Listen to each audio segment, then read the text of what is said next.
You're kidding. Just one shot? They're not all zombies, Doug.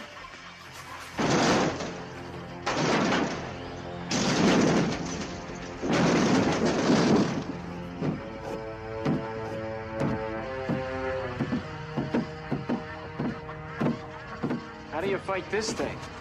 Maybe we could drown it in A1 sauce. Well, sometimes that is better. The person you put up there ain't the person that comes back. It's a dance song to get down with. About 6 feet under. Get down. Ooh, I love this song.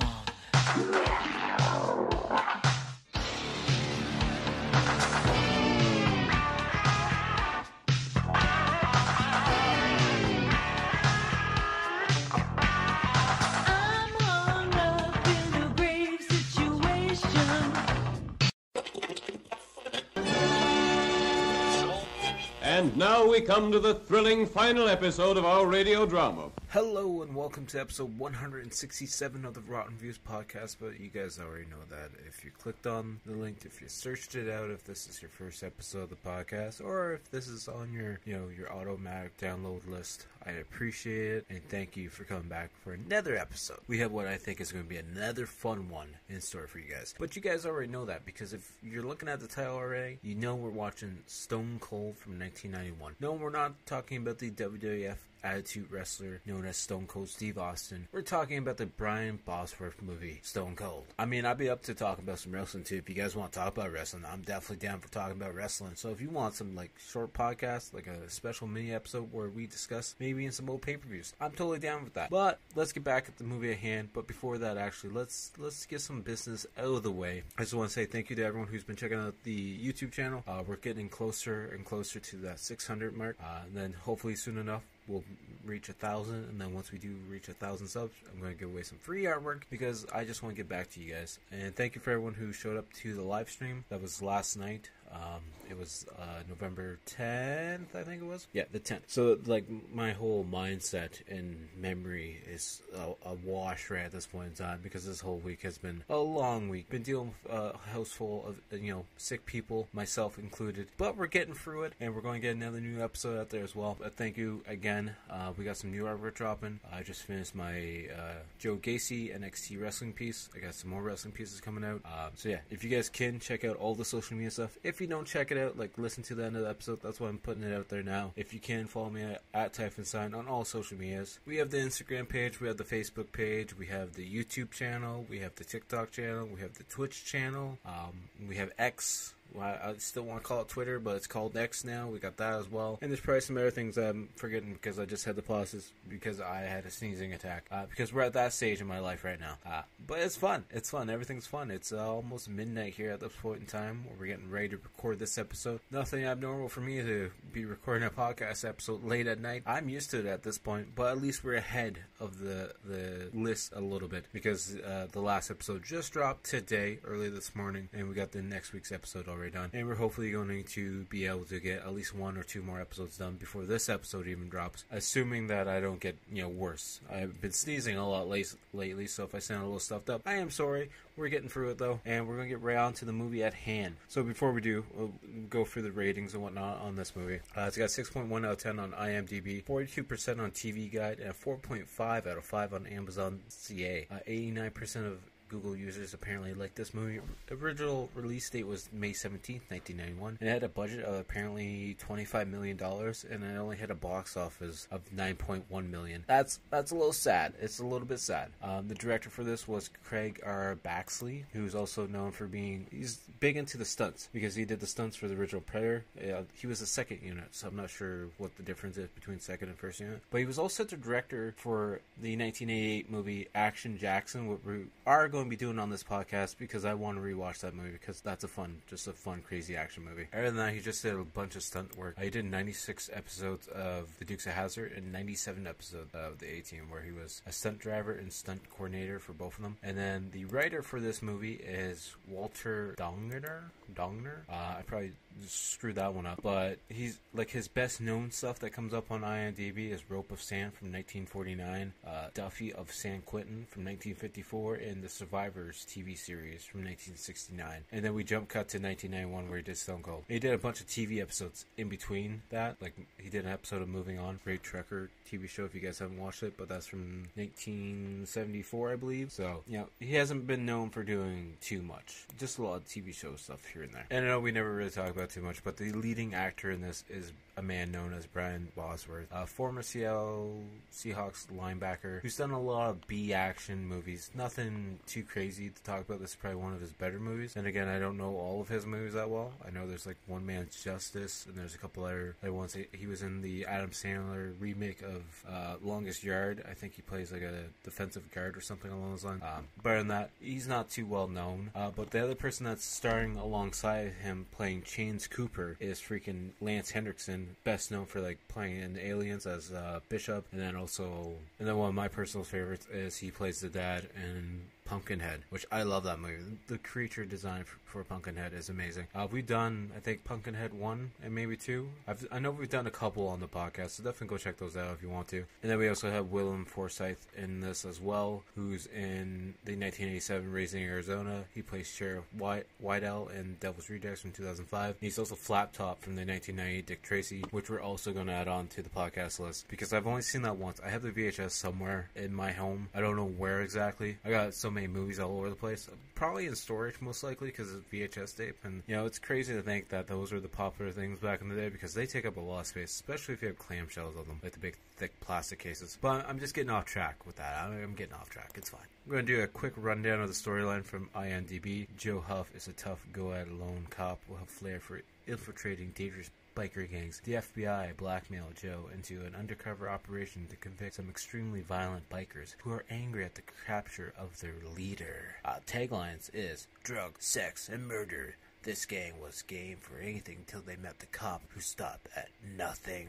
Trivia: apparently Michael Douglas was executive producer of the film but received no credit at it according to his wishes. I don't know why, but that's interesting. But yeah, as always, as we say every time, if you guys don't want to be spoiled out of a movie that came out in 1991, sure, that's a little bit sooner than the other movies we've been doing lately, feel free to pause this now because you can find this movie for free on YouTube. If you want to, go watch it on YouTube, then come back to the podcast. Hopefully you'll come back to the podcast because we need you here. I need you here. It's one-man crew. I don't know why I always say we. Maybe it's just the voices in my head.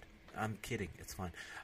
Hopefully you guys will come back. But if you don't want to actually watch the movie on YouTube, feel free to just listen to me talk about, because I'm going to be starting at the beginning, hitting all the points in between it, and ending at the end of the movie, of course, because we break down everything. Nothing like super scientific or anything, but I discuss the movie, what happens in the movie. So it's kind of like having an audiobook in your ear, but the guy doesn't really know how to say a lot of English words or talk properly, because I just don't. So it's a little bit of a comedy audiobook, even if it's not meant to be comedy. And it sounds even worse because, you know, I'm having a hard time breathing through my nose. So we're going to go at this movie now and hope for the best. Presents Saturday Night at the Movies, the television series which each week brings you the finest in recent motion pictures. Tonight, Ladies and gentlemen, Mr. Brian Bosworth. You know, all my life people have had the wrong idea about me. I don't like cops who make up the rules as they go. They say I push things just a little too far. They accuse me of being insensitive. They basically say that I lack the ability to get along with others. So just to prove these people wrong, I decided to join a very exclusive and private club. Oh yes, it's very plush. And the membership, very select. And games, we play some games. A perfect place for me, wouldn't you think?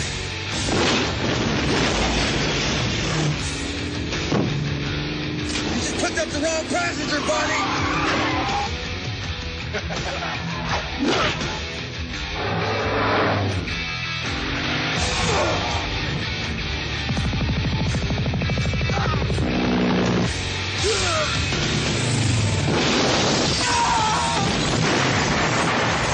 Mr. Brian Bosworth requests the pleasure of your company. Stone Cold. The movie movie starts out, and it's distributed by MGM, so we got that classic lion, roaring in the intro. The intro credits are coming in. We hear a beeping. It sounds like it's going to be a hospital at one point, but then it's actually just the security camera for a grocery store, and then we see this guy pop up on the camera, and he blows out the security camera, and then they start taking some hostages. Some other guys start, shooting up the Ritz crackers for whatever reason. I don't know. He takes in a submachine gun and shooting all these chips and stuff. Like, that's perfect good bag chips. What did it do to you? And then they start taking the cash out of the register, and then we see someone walking in the door, and of course it's Joe Huff, played by Brian Bosworth, of course. Of course, who else is going to be? And they just hear this shopping cart moving its way through the store, and one of the guys is like, hey, go check it out. Go check out what that noise is. Squeaky carts. And of course we see Brian Bosworth. He's got that, slick, bleach blonde mullet, business in the front, party in the back. He's got this leather-looking lizard skin duster jacket on, as he's literally just doing some shopping, filling up his cart, being like, it's kind of quiet in here. And then he literally takes a cookie and starts eating it, and then one of the robbers puts a gun up to his face. He's like, relax, man, I'll buy it, just relax. And then he literally knocks the guy out with his own gun. And they hear the guy drop to the ground, because I think the gun also goes off. And then one of the guys like, go check it out. And he's like, no, I don't get paid enough for this. I'm not checking it out. And then the guy's like, go check it out. So the guy's all scared. He's like, okay, fine, I'll go check it out. So the guy's yelling for his buddy, yelling for Charlie, and he's going down another aisle, and he literally gets decked by, I think, by maybe the baseball bat or a gun. It was quick, but the guy gets smacked in the face and flies through the freezer of yogurt. So yeah, it wasn't baseball bat. It was actually the shotgun that the other guy had up against his face. And we see there's one criminal left who's holding this one girl hostage who has like this full-on like retainer in her mouth. I've never seen something like that, so I don't know. It might be a retainer or some kind of bracelet of some sort. So then Bosworth throws like a bottle over to scare the guy. The guy shoots at it, and then he goes to run, and as he's running, he slips on the bottle of stuff and lands in a display of Coca-Cola cans. And apparently he's knocked out from this, and then all the other cops come in and like, Joe, what are you doing? You're on suspension still. How are you going to explain for this? And he's just like, you got to clean up on aisle 4. You should probably go deal with that. And then some heavy metal rock music starts playing, and we're at this biker compound of some sort as we see a bunch of bikers coming in as the intro credits start to roll in, as we see, Stone Cold with the actors' names and everything coming up, and just setting up the biker vibe for the movie. And it looks like they're going to like this biker rally where we see this guy has a beer can on his shoulder, and he's letting one guy shoot it off his shoulder, and then we see these other bikes drag racing, but they have chains hold behind them where guys are just holding on to the chains as they're getting dragged across the gravel. Like, no, I'm not doing that. That doesn't sound fun at all. So then we see this one guy trying to shoot a beer can off the guy's shoulder, and he misses 3 shots. And the guy's like, no, I'm gonna put it on my head. You shoot off of there. And he does shoot it off his head, even though he missed the shoulder the whole time. But now the other guy who was just shooting at him has a beer can. He's putting it on his shoulder, and the guy pulls out a submachine gun to shoot it off his shoulder and blows up the punch buggy behind him. And I'm kind of confused because at one point when we see all the bikers showing up, we see one biker stop at like this church where this priest is baptizing a little baby, and then this biker shows up with a shotgun and literally blasts the preacher through the stained glass window. And then we see a little cutscene where we jump to the judge who's giving down the verdict for this guy who just shot that preacher, and he's going to jail, and there's a bunch of other bikers in there that aren't happy about the whole situation. Like, well, you just shot a guy point blank with a shotgun. And then we see one of the bikers is hanging out at this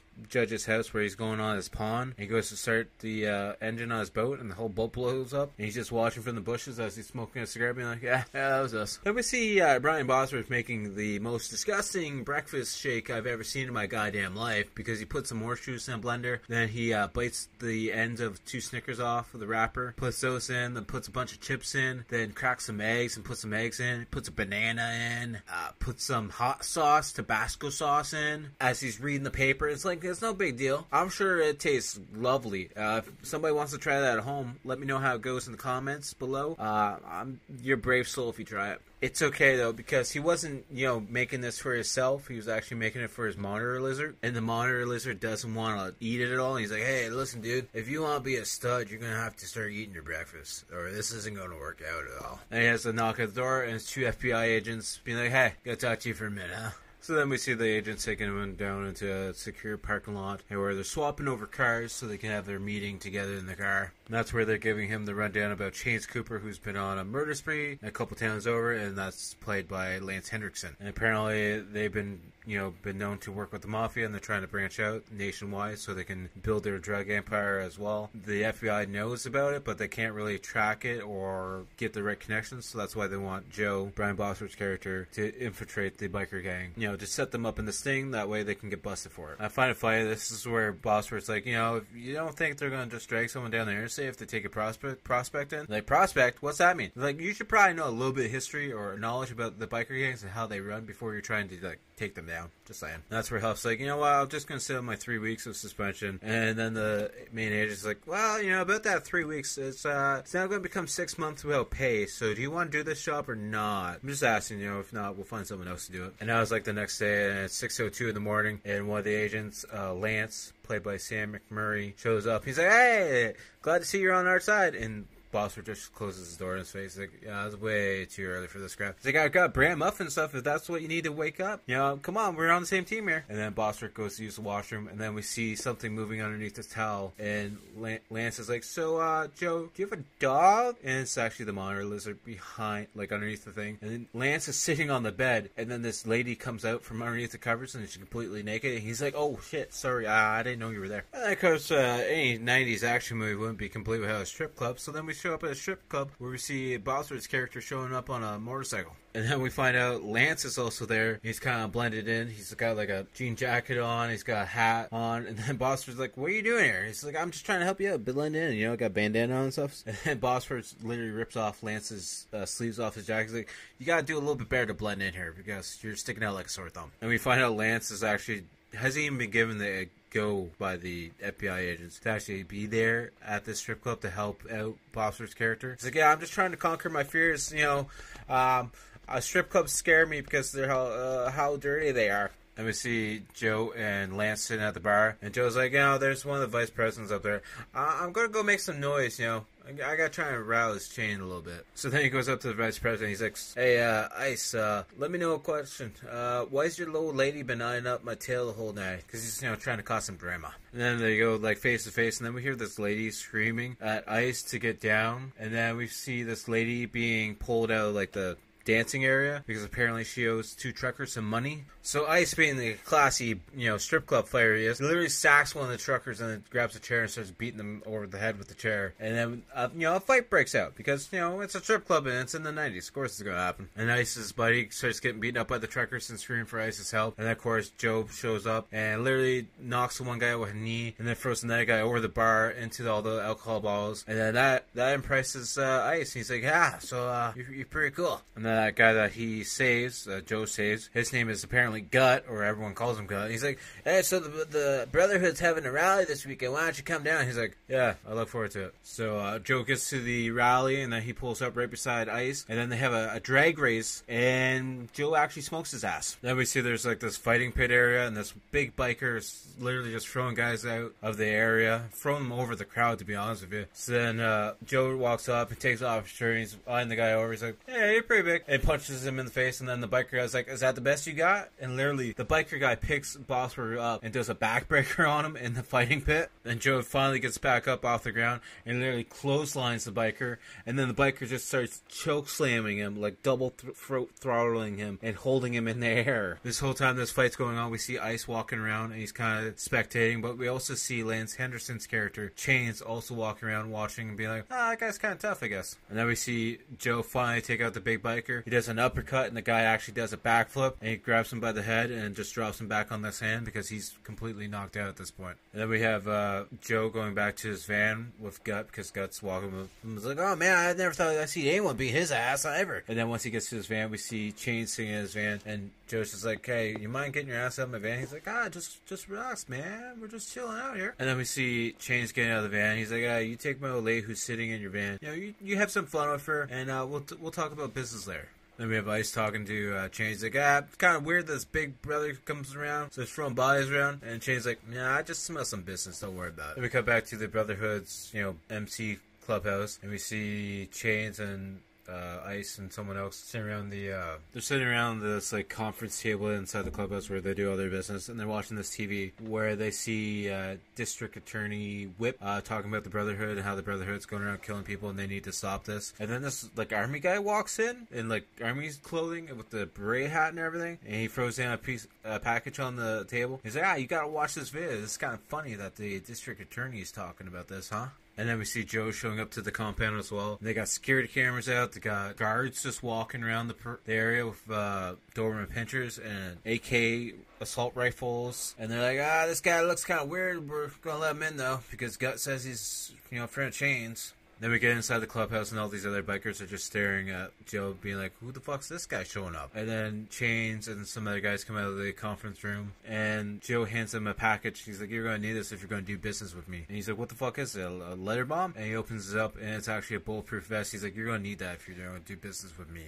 So then Chains has Joe put the bulletproof vest on. He's like, yeah, turn around, maul it off. So once he turns around, Chains pulls out a gun and shoots him right in the chest, and he falls back on the pool table. And then Joe gets up all laughing, and he literally picks up Chains and throws him down on the pool table because he's a little bit pissed off at this point in time, which, understandable. So then all the other bikers pull Joe off of Chains, and then Ice pulls out his knife to kind of kill him, and then Chains is like, no, he's mine. And he pulls the gun back out on Joe. He's like, you got some balls of steel, man. So then Chains is like, what? And pulls Gut over. And he's pointing at Gut's back because he's got the vest on. He's like, this is my flag. This is my cross. And if these colors, they don't run. So if I see them running, I'm going to peel your skin off with a knife. So are you in or are you in? And of course he says yes because, that's the whole point of the movie. Because if he said no, he'd probably be killed right there on spot. Then we see a little music montage as Joe's on his bike traveling to Pensacola, I believe, because apparently the Mudkips or something. That chapter needs another ear in place. And then we see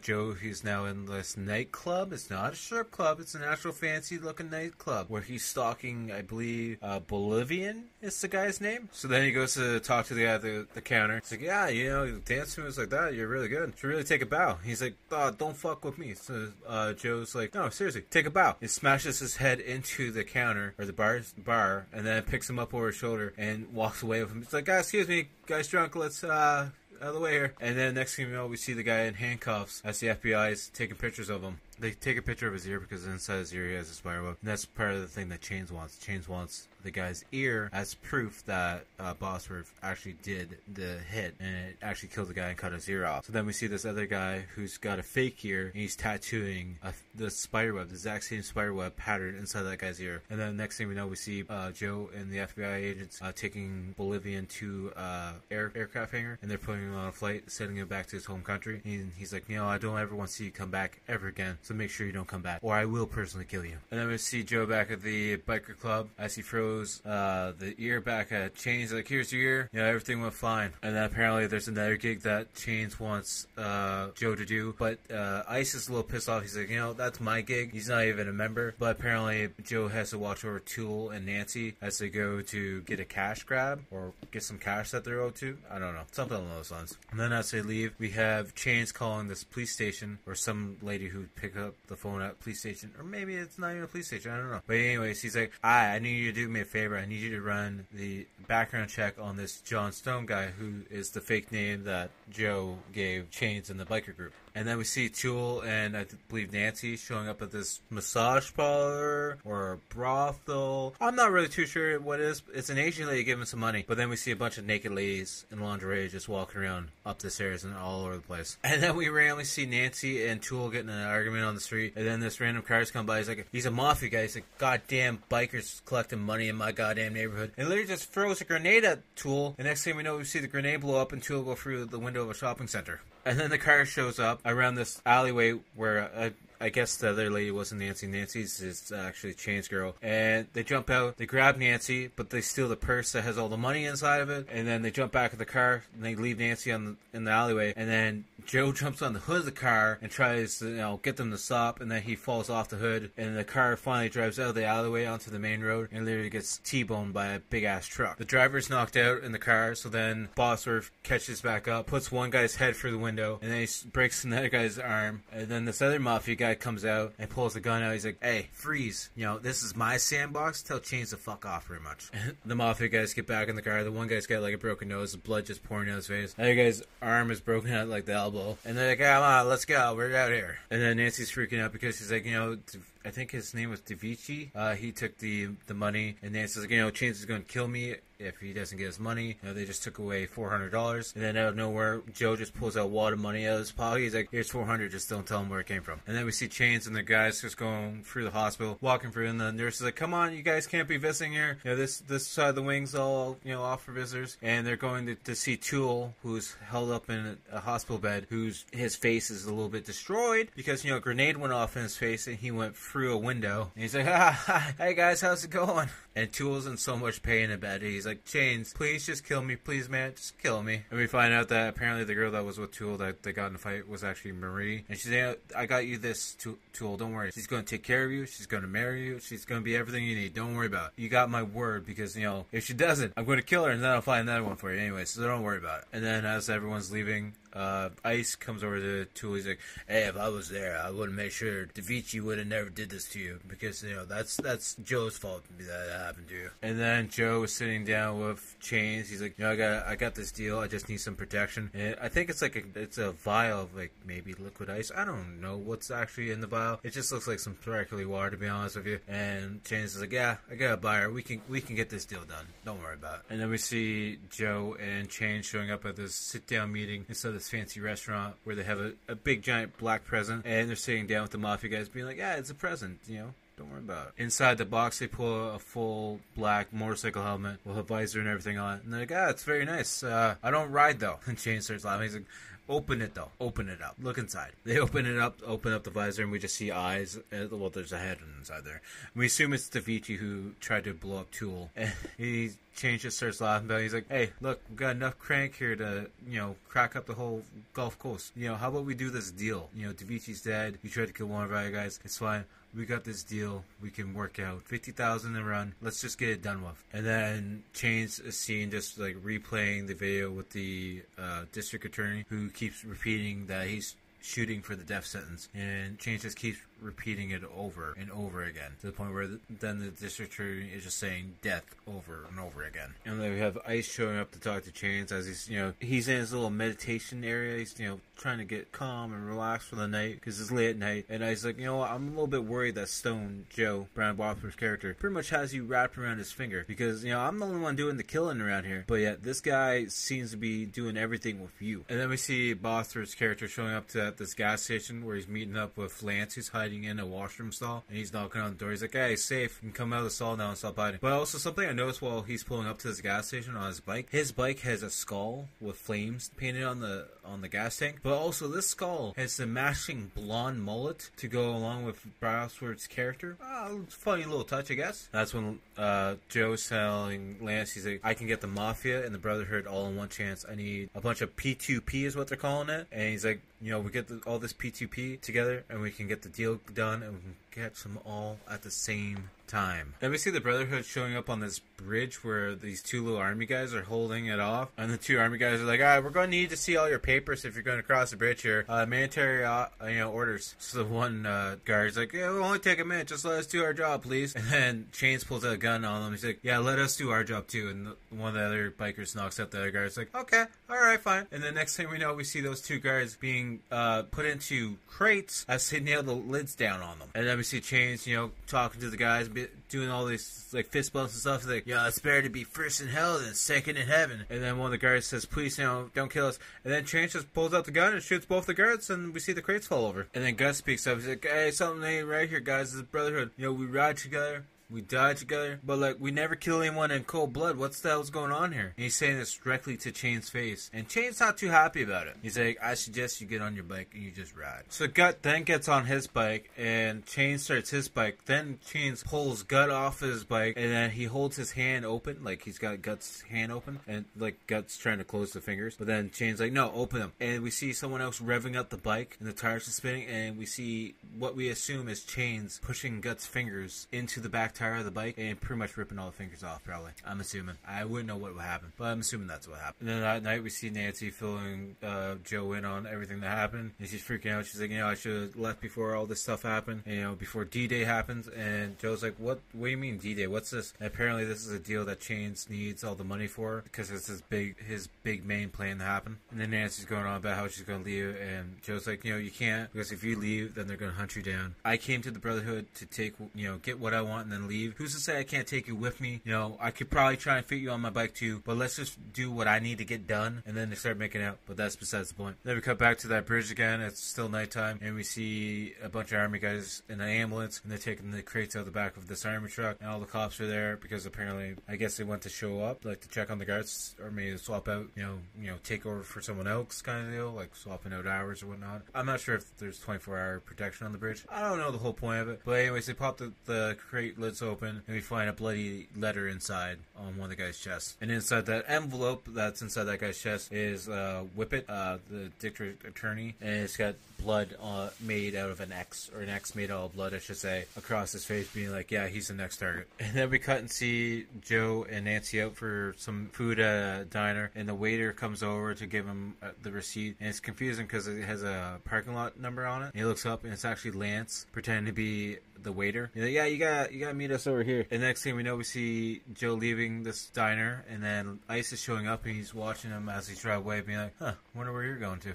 And then we see Joe and Lance meeting in this parking lot. But it's an open fucking parking lot. There's no underground parking lot. There's no hidden building. They're just out in broad daylight, just, talking. And Lance is like, I think you're off the operation because, we found those guards dead. And it's getting a little bit too dirty right now at this point in time. And then Joe's like, I know I'm out of district. I'm an Alabama cop, but, I'm still seeing this through. Nowhere, Ice shows up on his bike and starts shooting at them. So Joe tackles Lance to the ground, to protect him. And the next thing we know, we see Ice driving away on this bike. He's like, I'll see you at the compound. And then we have the cops chasing Ice because another cop car showed up. And then we see that cop car blowing up because it got shot by a submachine gun of all fucking things. And then we see Joe's on his bike chasing down Ice. But now I'm confused because now Joe is in front of Ice, and now Ice is shooting at Joe but can't hit Joe. And then they're going in this underground tunnel, and Joe's on one side of this car, and then Ice pulls up on the other side of the car, takes out like a machete and cuts the driver's arm, and tries to make the driver crash into Joe, but just ends up causing a car accident. And then we see them in a train yard, driving along the train tracks. Then Joe drives up beside Ice and pretty much bumps his bike. Ice loses control of his bike, drives into this Cadillac or Oldsmobile, and the whole bike blows up. And then next thing we see is Ice on the ground, face all bloody, and Joe's beside him now. And Ice just says, "Fuck you, cop," and we just have him driving away. And then we have the phone ringing, and it's Nancy picking up the phone. And it's it's the girl that Chains called earlier to do the background check on Joe, and they find out that he's not actually stoned, and that comes back as a Joe Huff. And the girl's like, "You make sure you tell Chains that." She's like, yeah, I got it. I'll tell him later. Then we see Joe Huff showing back at the compound, and Nancy's pretty pissed off. She's like, "That's some disappearing at you." He's like, "I had some business to do." And she's like, "So some stone business or some Huff business?" He's like, so I got a couple names. What's the big deal?" And then Nancy's like, "Just look me in the eyes and tell me you're not a cop." And he just takes off his glasses and is like, "Yeah, you're right. I'm a cop. You happy now?" And she kind of just smirks about it. And now it's that night, and we see them having this ceremony for Ice, who's up on a bike propped up. His dead body is propped up on his bike, and Chains is giving the ceremony. He's like, "Yeah, he tried to out-party us. He talks his mouth a lot, but he always got the job down. And, let's burn the house down for him." Chains goes up and puts a cigar in his mouth, gets off of the stand that they have him propped up on. They throw a big jug of gas on him, throw a wooden stake on him that's on fire, and they literally just burn him and his bike, and they start shooting in the sky to celebrate his life. Then we see Joe showing up to a dark parking lot, finally underground, to meet up with some FBI agents, and one of them's Cunningham. He's like, "I'm getting a lot of shit for this, so you better know what you're doing, Joe, because I'm not dealing with this crap if you're going to just screw us over. We need to get this job done. It's going down tomorrow night, and we got to make sure it goes off successfully so we can catch the Brotherhood and the mob in the end." Then we see this transport pulling up to this docking area, and he's backing the truck back into the spot, and we see Chains and Joe sitting on the dock. He's like, "So you're late," and then the driver's like, "So can I talk to you about something quickly?" And then the transport driver's like, "I'm not even getting 10% of this. You're giving me 50 G's and you're making $1 million off of it." And then Joe's like, so let's go take a walk right now. Let's go take a little walk, okay? That's when Joe's like, so we had a non-negotiable deal. And the director's like, everything's negotiable. Like, here's my negotiator right here. He pulls out a gun, and Joe just smiles about it. He's like, yeah, that's your negotiator, huh? Then Joe walks away, smiling a little bit, and then turns around and shoots the truck driver in the chest twice. Then we see the bikers all getting out of the area because they're like, oh, what happened? The gunshots. And then Chains is calling orders, and then we see Nancy and Joe get into the transport as we see how the bikers go by them. We also have some like awkward tension between Nancy and Joe as they're driving in the transport together because she keeps looking over and giving the side eye and all pissed off about, you know, him being a cop and whatnot. And then as they're driving the transport, one of the other bikers is pointing a flashlight, and then next thing we know, we see the FBI agents picking up the truck driver because he had blood plaques in his shirt. He's like, I died good today. He's like, yeah, but the wrecked shirt. And then the checkpoint 2 guys call in Lance, and they're like, hey, so they turned off at a different checkpoint and they didn't come through. Do we know what's going on? And then Lance calls through on the CB in the transport. He's like, so Joe, what's going on? Why are you going the wrong way? And then that's when Nancy's like, oh, you are a fuck cop. Which I could have swore at the compound he said to her, yeah, I'm a cop, but apparently maybe I'm just too tired and I didn't understand the volume that I was listening to. I could have swore he said he was a cop, but I guess he said he wasn't a cop. My bad. So now Nancy is extremely pissed because she's like, you're fucking using me. You are a goddamn cop. And Joe's like, come on, calm down. You know, once this deal goes down, everyone's gonna burn, even though late. And I'm gonna help you get out of here so you can live a normal life. So don't worry about it. We got everything under control. It's gonna be fine. Then they make it to the new checkpoint drop-off zone where we have the Chains biker group and then the Mafia guys in the background. And Joe's like, so what's going on, Chains? I thought this was my deal. What's up with the Chains?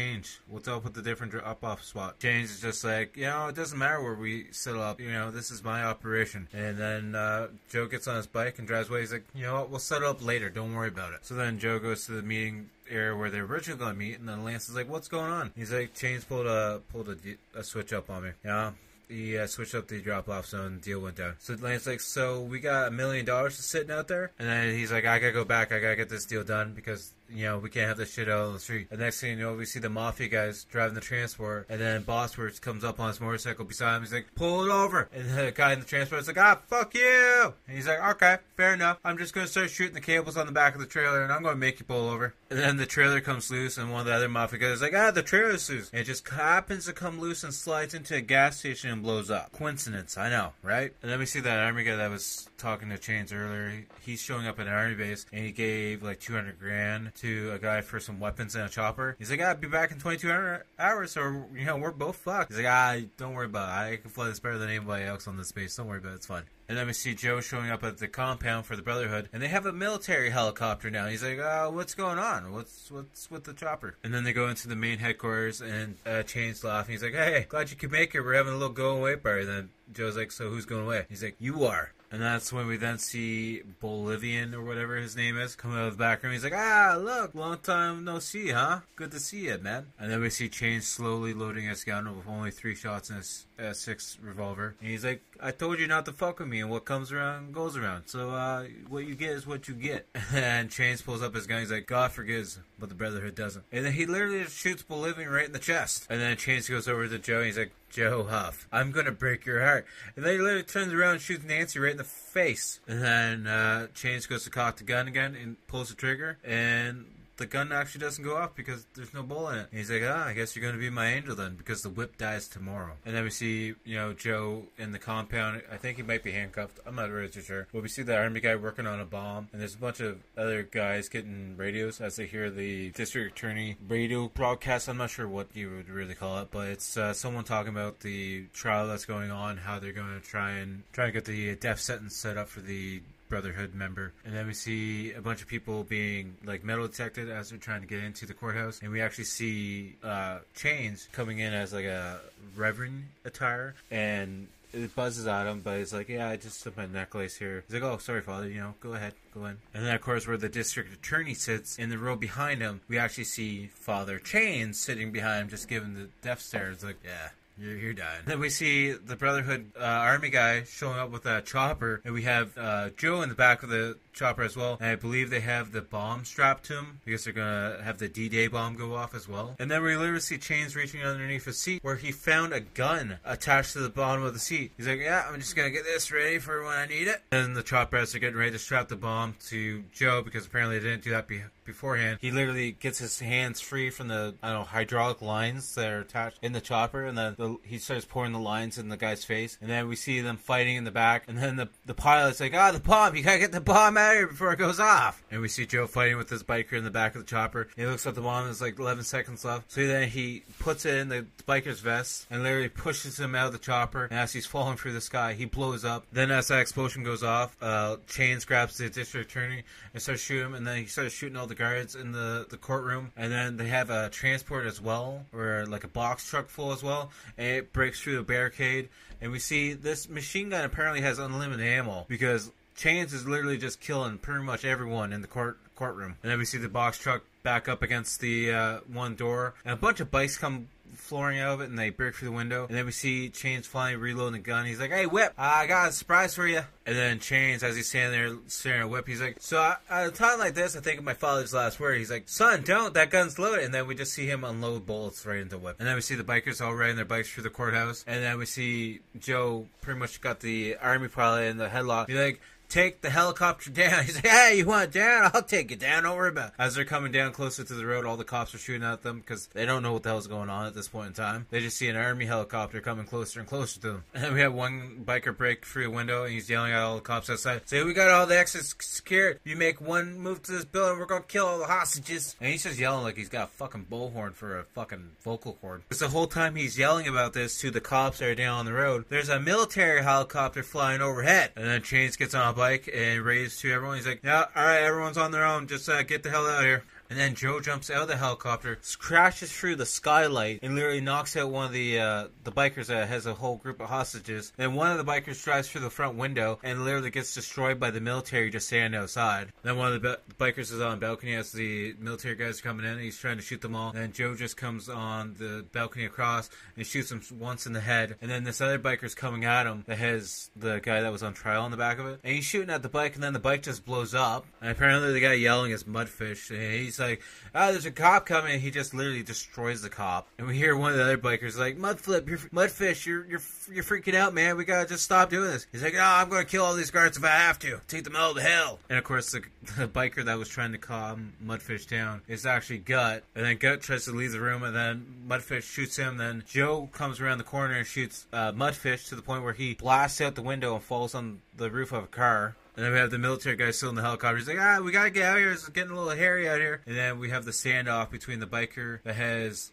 chains on the back of it, and then Joe are both at the end of different alleys, and the biker's just revving his engine, and Chains gets off, and we just see, Joe's ready, he's got his gun loaded, ready to just blast him in the face. So then the biker revs his engine, comes right at Joe. Joe shoots him once in the head. The guy drops off the bike. The bike goes shooting through the window at the end of the hallway, and crashes into the helicopter and blows it up, and then by the time Joe turns around to look where Chains is, Chains gone. And then we see Joe running through the courthouse, trying to find where Chains is. He runs to the main court area where the judge was giving the trial, and he sees everyone dead, and he's like, "Oh, god damn it." And then Chains comes out of the corner, and he's like, "Welcome to my slaughterhouse." And then Joe drops on the ground and starts beating the crap out of him. Then we see Chains crawling on the ground as he's trying to crawl to his SMG, and he's just laughing the whole time. And as he goes to reach the gun, Joe just grabs him by the back of the head, picks him up, and punches him in the face to the point where he falls down the set of stairs. And Joe walks over to him, picks him up by the head again. He pulls out his revolver. He's like, "Imagine the future, Chains, because you're not in it." And he pulls the trigger, but nothing actually happens. And then Chains just falls over and falls back down the rest of the stairs. Then the military comes in, the FBI comes in, the FBI grabs him and pulls him out. And then Cunningham's like, "Come on, give me the gun there, Joe." So Joe hands over the gun, and that's when we see Chains looking down at the officers that are holding him. He reaches for the officer's gun, pulls the gun out, and goes to shoot Joe and Cunningham. But then Lance just pulls out his gun and shoots Chains twice, and then he falls over the balcony. And then Lance is like, "Hey, partner, time to turn it on, huh?"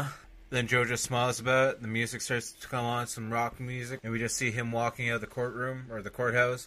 Chaos all over the place. He's beaten up, bloody, and the outro credits start to roll, and that's the end of the movie. And on the Rotten scale, I like this movie a lot. I enjoy biker movies in general, and I enjoy the biker mafia kind of side of things. So this was a pretty good movie. I enjoyed it a lot. And it's got a pretty good cast as well. I'm not gonna lie. It's got a pretty good cast. Like I said, Brian Bosworth, Lance Henderson, we've got William Forsythe, we got Sam McMurray, which I didn't really mention too much, but he plays Lance. And yeah, it's a pretty good cast. I enjoy it. It's got some good action. It's a cheesy movie, but I like these cheesy 90s action movies. So on the Rotten scale of 10, I'm giving it a solid 8, because I would definitely watch this movie again. This is something I would definitely sit down and watch with my dad when we used to watch movies as I was growing up as a kid. So definitely something I would definitely recommend. And it's free on YouTube, so go check it out. Which brings us to the point in time where we gotta pick what we're gonna watch next week. Alright, so next week we're gonna watch another movie that I've actually never seen before, at least not that I remember. It's called Shoot Fighter. Fight to the Death from 1993, and the reason I'm picking this one is because it's got Bolo Young in it, well-known Chinese. I think he was a bodybuilder at one point, but he's like the main bad guy in Bloodsport and a bunch of other movies. So I'm definitely looking forward to watching this one. It might suck, I don't know. I'm not looking into any of the reviews or anything. It's an hour and 40 minutes from 1993 action martial arts movie. Like I said, you can watch it for free on YouTube, so definitely go check that out if you want to. If not, just wait till next week where you can listen to me talk about the movie. And as always, make sure to go check out the outro band at the end of this episode. Base horror band Blood Opera, where you can listen to their new single, The Gates of Hell. I'll have a little clip of the song at the end of this episode. As well, you can listen to the full song on Spotify, YouTube. You can find all the links on Facebook, Instagram, SoundCloud. Did I say SoundCloud yet? I don't know. But yeah, all their links will be down below. Also, check out their Etsy shop so you can find some cool merch. And as always, if you guys don't mind, if you made it this far, make sure to check out all my social media links as well. They'll be down below, but you can find at Typhonstein on all major platforms. You know, we have the Facebook page, we have the Instagram page, we have the X page, we have the Threads page, we have the TikTok page, we have the Twitch channel, and the main thing that we're pushing is that YouTube channel, which keeps slowly growing. And we've been doing some more live streams over there. I've done a couple card openings, I've done some art live streams, and we're going to be doing more of those. I just gotta get some better lighting and whatnot set up, and a bigger station, and more, maybe some more camera angles. I don't know yet. I've just been streaming that, like the art streams, off my cell phone through Streamlabs, so we'll get something proper set up, but you know, we're just working with what we got so far. So as always, thank you again for showing up for this episode and staying till then. If you did make it to the end, I appreciate it, and I will talk to you guys all later. Peace. The night of the dead begins then, and if the portals of hell don't get shut before, no dead body will ever be able to rest in peace again. And so the dead will rise up and take over the earth, and you've got to get to Dunwich. You must reclose those gates.